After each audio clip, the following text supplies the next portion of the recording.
Hello and welcome. I'm Luke Mers, and today we'll take a look at the past, present, and future of the Kentucky Fried Chicken Corporation. But first, we'll take a look into the past and learn just how Kentucky Fried Chicken became the fried chicken giant that we all know and love today. We'll start off our journey with the founder of KFC himself, Colonel Harlan Sanders. Born and raised in Henryville, Indiana, Sanders started serving fried chicken in 1930 in the midst of the Great Depression at a gas station he owned in North Corbin, Kentucky.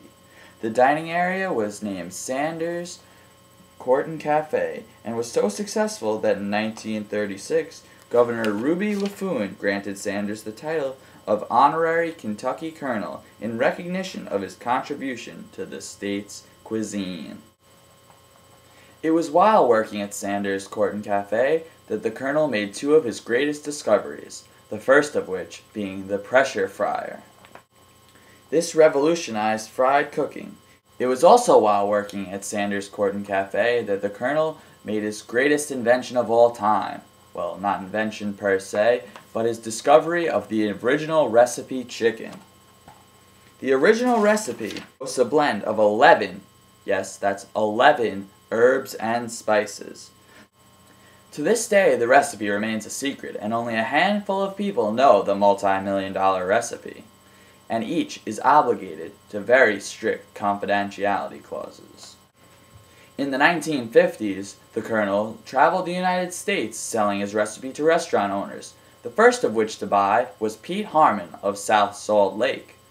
And in 1952, the two opened the first ever Kentucky Fried Chicken together. By the early 1960s, the Colonel had over 600, yes, that's over 600 in less than 10 years. He had 600 Kentucky Fried Chickens across the United States and Canada.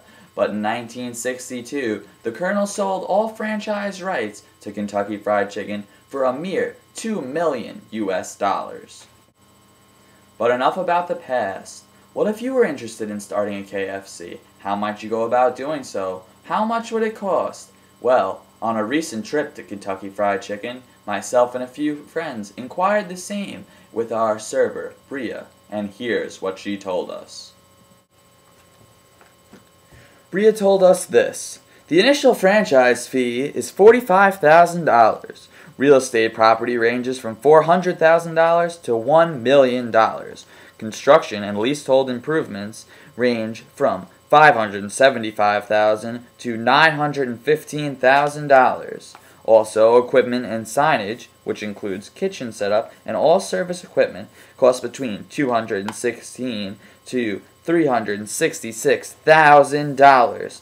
Advertising from your grand opening will cost approximately $5,000, and all of your inventory for the opening will cost $7,000. Utility deposits and business licenses will run you another $7,000. And we wouldn't want you to be inexperienced here at KFC either, so all of your initial training will cost between $3,900 to $10,000. Miscellaneous opening costs, including uniforms, attorneys, and insurances, will be between $5,000 and $15,000. And at KFC, we take into account any extra expenses that you will run up during the first 3 months of operation, and that will cost you between $13,000 and $18,000. Add that all up, and it will cost you a mere $1,379,900 to $2,391,000. Yes, Wesley, that is $1,379,900 to $2,391,000. However, KFC performs very specific background checks before starting any business agreements with the public.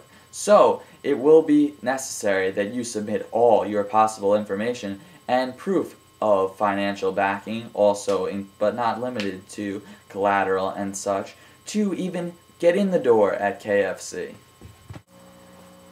But wait, there's more. On top of all of your startup fees, you'll have to pay a royalty fee each month, which is 4%, or an estimated $600 each month to the KFC franchise.